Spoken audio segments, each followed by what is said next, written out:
હર હર મહાદેવ, હરિઓમ, જય માતાજી. આપણે ગંગાની છાશ બની થઈ ગઈ તૈયાર ને હવે આપણે કાઢી લઈ માખણ, પછી ગંગા દોવા જાય. હવે આપણે ગંગાનું માખણ કાઢી લઈને માખણ થઈ ગયું છે. દહીં હોય ઠંડુ એટલે એકદમ સરસ માખણ એવું ભેગું જ થઈ જાય. ને જે આપણે ઘીના ઓર્ડર હતા ને એ બધાય દેવાઈ ગયા છે ને હવે નવો ઓર્ડર લેવાનો છે. આજે ઘી ગરમ કરવાનું છે. શનિવાર છે ને, કા સોમવારે, શનિવાર કા ગુરુવાર, હારા વારે આપણે ઘી ગરમ કરી. મંગળવાર ને રવિવાર બા ના પાડે ઘી ગરમ કરવાની.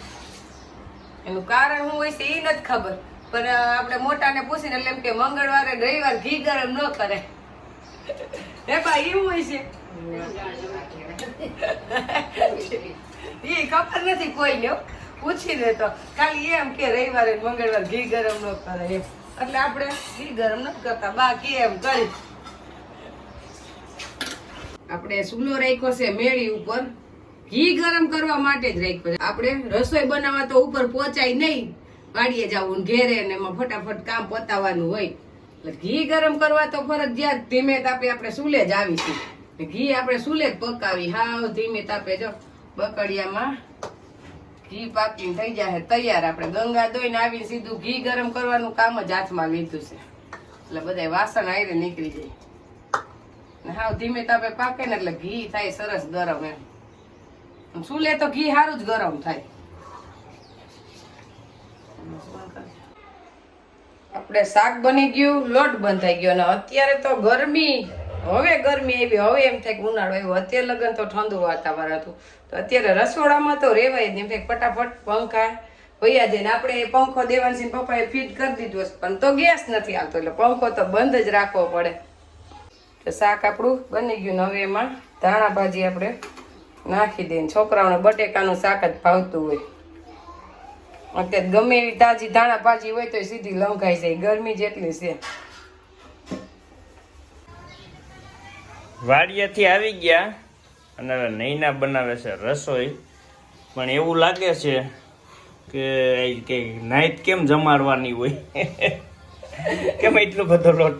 અને જો કે અહીંયા તો અમારા ઘર એટલા છે એટલે અમારી નાઈટે જમી જાય ને એટલો જ લોટ છે. લોટ એટલો બધો કે આ ચૈતર મહિનો હાલે છે. અને જો કે અદાય આપણા ભાગશાળી કહેવાય. ચૈતર મહિનામાં ગયા ને એટલા ભાણેજુ ને એટલા બધા આપણે એની પાછળ જઈવા. પણ અદાનું બધું પતી ગયું. મેં કીધું આપણે પાણીધરા બધા રોકાણ હશે ને એને જમાડી દઈ. એટલે જમાડવામાં આપણે જો બટેકાનું શાક બનાવી નાખ્યું છે અને પૂરીનો લોટ બાંધુશું. એટલે અંદાજે આપણે 20 જણા થાવું, બધા આપણા ઘરના ને બધાને જમવાનું કેવું. એટલે આપણે જમાડવાના છે શ્રીખંડ ને પૂરી અને બટેકાનું શાક. જાજી વેરાયટી ન હોય તો ધરાઈને જમી લે, જે વસ્તુ હોય ને એમાં જ. એટલે બધાને કીધું ઉનાળો આવે છે એટલે શ્રીખંડ ખવડાવી દઈએ. આપણે તરવા માંડ્યા છે ગરમા ગરમ પૂરી. દેવાનસિંહ પપ્પા, રમેશભાઈ, ગીતાભાઈ ની બેહી ગયા છે જમવા. ને આપણે શ્રીખંડ પૂરી છે એટલે પૂરી તો ગરમા ગરમ જ ખવડાવવાની હોય, નકર ભજીયા ગરમા ગરમ ખવડાવી. હાલે લઈ જાજે ગરમ પૂરી દીધી. જો અહીંયા બેહી ગયા છે જમવા અને રમેશભાઈ આવ્યા છે કાલાવડથી. એનો હિસાબ બાકી હતો, આજે હિસાબ કરવા. અને એ મહેમાન ગતિમાં ભળી ગયા. એટલે આમાં હે ને રસોઈ બની જ જાય એમ. જેના ભાગમાં હોય ને એ ભળી જાય.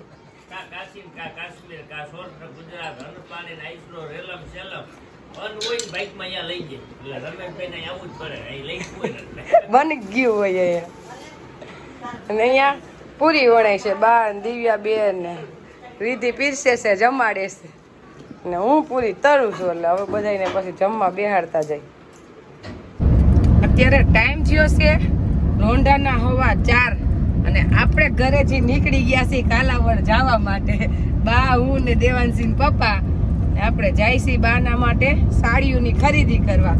અને બાને છે એના પિયરીએ પ્રસંગ, એટલે જેનો પ્રસંગ હોય ને પિયરીએ એને માન આપવું પડે પેલા. એટલે હવે આપણે ખરીદી બાના કપડાથી શરૂ થાય. અને આપણે તો લેવાના જ નથી. તમારે લેવા છે? તમારા મામાના ઘર લગ્ન છે એટલે અત્યારે લે ને. મારા મામાના ઘરે લગ્ન હતા ત્યારે એને નહોતા લીધા. એટલે હવે એને પપ્પા ને એ તો પછી લે, પણ અત્યારે કાલાવડ આપણે બાની જ ખાલી સાડીઓ લેવા જઈશે. કારણ કે સાડીઓના બ્લાઉઝ સીવવાના પ્રશ્ન હોય એટલે પેલા બાની સાડી લેવાઈ જાય. હમણાં 15 દિવસ પછી તો લગ્ન આવી જાય અને ત્યાં 3 જનૈયું અને 1 લગ્ન છે, જાન લઈને જવાનું. 4 છે એટલે 3 દીનો પ્રસંગ છે આપણે જવાનું. આપણે કાલાવડથી ખરીદી કરીને આવ્યા ને ત્યાં વાગ્યા તા એના હાથ એટલે આપણે સીધા વહીએ કે ગંગા દોવાને આપણે સાડીઓ હવે દમબેન ને એને બતાવી દઈને આપણે સાડીઓ લાવી તો આ વખતે તે બાને બતાવવાનો પ્રશ્ન છે નહીં, બાની પસંદની જ આવી છે એટલે આપણે ઈ ઉપાધિ નથી કે આવો કલર ને આવો કલર. કા દમબેન કેવી છે? સરસ વાત, મસ્ત લઈ આવી બાપા. આવું લઈ આવ્યા હો. આવું આઈથે લીધા, આવું અમને લડાવે એનું છે. ના ના, ઈ ભલે એનું હોય. અમે તો લઈ આવ્યા ને આવ્યા મસ્ત હોય. મસ્ત કામ એવા મોટા જનાર્દન કાંઈ નો ઘટે. મારી મમ્મીને ખૂબ રાગી રાખ્યા. હા. એટલે બાને તો એક સરસ. 3 બળવા છે ભત્રીજાના દીકરાઓના અને 1 ભત્રીજાના લગ્ન છે એટલે 4 હાડી લીધી છે બધાય પ્રસંગમાં નોખી નોખી. 4 પ્રસંગ છે ને એટલે 4 એની ભેગી લીધી છે 4. એનાથી વિશેષ શું બાપા, જોઈને રાજી. હા એટલે બાને હે ને ગઈમાની કલર લઈ લીધા અને હવે આપણે બ્લાઉઝ સીવડાવ દેવું એટલે બા લગ્ન કર લે આ કપડામાં. એની રાજી. હા. આપણે બનાવવું છે અથાણું અને અથાણામાં તો આ વર્ષે હજી કેરીની શરૂઆત થઈ છે અથાણાની તો આપણે બનાવવાનું ચાલુ થઈ ગયું અને અથાણું આ વખતે આપણે મોજ થઈ ગયા નકર નિરાતે બનાવવાનું. એનું કારણ છે કે આપણે દમબેન આવ્યા છે એનું અથાણું કે સારું થાય છે એ બનાવીને પેલા વેચતા એટલે તો કીધું ઈ જ બનાવી દે ને આપણે એની આગળથી શીખી લઈએ એટલે આવતે વર્ષે અમે જોઈને આમાં શીખીને બનાવી લેવું. આ વખતે બનાવી દો એમ. આપણે બનાવતા તો હોય બાય વર્ષો વર્ષ અથાણું તો દમબેનું અથાણું ચાખી જા એટલે આપણે જો લઈ લીધા છે ધાણાના પૂરિયા, મેથીના અને રાઈના, તીખા, વરિયાળી ને ગોળ અને સિંગ તેલ તો આપણું ઘરનું ને હળદર ને મસાલા બીજા બધે તો ઘરના હોય જ અને આ કેરી, મરચા અને ગાજરના ઠોટિયા એ બધું પલાળી દીધું છે અને કુંદા એ બધું આપણે ફૂંકવી દીધું છે. એટલે હવે તેલ ગરમ કરી દે આપણે દમબેન કેતા જશે ને હા એ વઘાર કરી નાખશું હમણાં. હવે આપણે અથાણાનો વઘાર કરવો છે એટલે મૂકી દીધું છે તેલ ગરમ કરવા. એટલે હવે તેલ ગરમ થઈ જાય પછી આપણે એનો વઘાર કરી નાખી. સંભાર બનાવવાનો. હવે આપણું તેલ આવી ગયું છે, તજ લવિંગ ફૂટી ગયા. હવે એમાં નાખી દે હિંગ. આપણે જેમ દમબેન કે છે ને એમ બનાવતા જાય છે. હવે ગેસ બંધ કરી દઉં ને, હા. હિંગ નાખી દીધી પછી બંધ કરી દેવાનું. હવે શું કરવાનું ગેસ બંધ કરી? હવે તું અહીં નીચે લઈ લે. હાલો તમે કયો એમ જ બનાવવાનું હા, છે. એમ જ. તમે ખાલી શીખવાડો ને ઊભા નો પણ તો કાંઈ નહીં. જે આપણે દમબેન રેસીપી આખી દમબેન ની જઈશે, ખાલી આપણે મદદ કરો. જો હવે નાખે છે હળદર. હવે હું નાખ્યું મેથીના પૂરિયા. સંભાર થાય ટેસ્ટફુલ. હવે ધાણાના પૂર. ધાણાના પૂરિયા. આ બધું ગરમ તેલમાં જ નાખી દીધું છે. હા, ગરમ તેલમાં જ નાખવાનું. ચમચો. હવે ધાણાના અને મેથીના પૂરિયા મિક્સ કરી નાખે હા, અને સુગંધ તો એકદમ બહુ સરસ આવી હો દમબેન. મસ્ત થાય. એવા લખાણા ટેસ્ટફુલ. હવે લાવવાના હિંગ. હવે રાઈના પૂરિયા. હજી ઓલી તીખા અને વરિયાળી કઈ નાખવાની છે? એ હવે જ થાય. જ્યાં લઈ આવી રૂહી ભાઈને મિક્સરમાં અધકચરી આપણે ક્રશ કરી દીધી છે. એ દે ને દે ભાઈને દે, ભાઈ કેમ કરવાનું દઈ દે અહીંયા ભાઈને દઈ દે. દેવાંશ તો અથાણું કહીએ બને એ વાજો. હવે તીખા. હા, તીખાની મૂકી.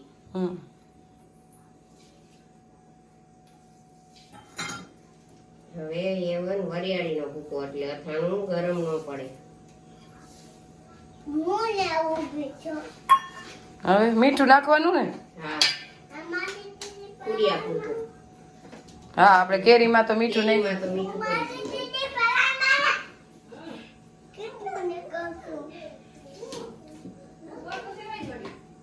હજી ચટણી તો આપણે તેલ ઠરશે પછી નાખશું ને. જાય. હા, થશે પછી.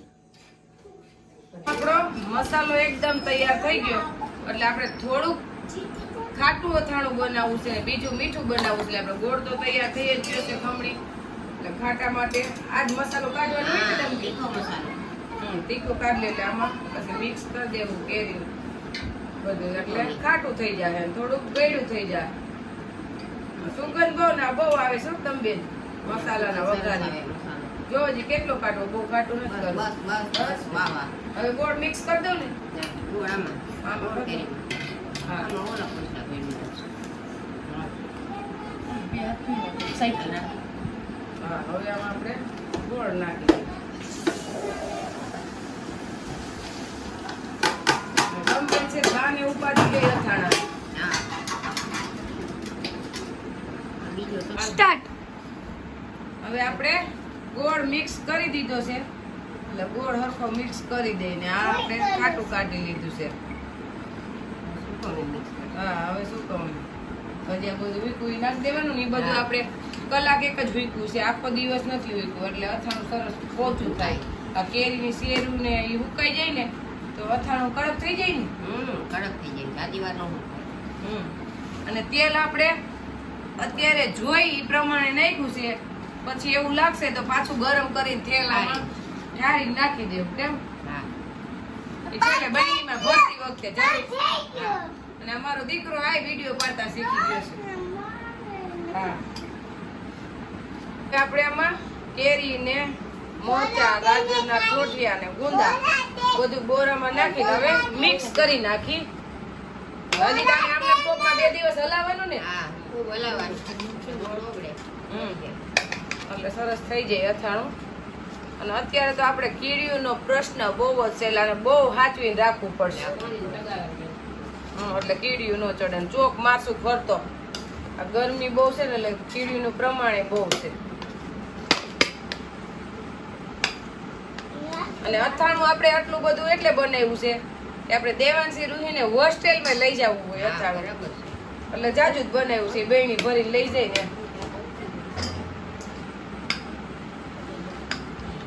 ઈ ચમચે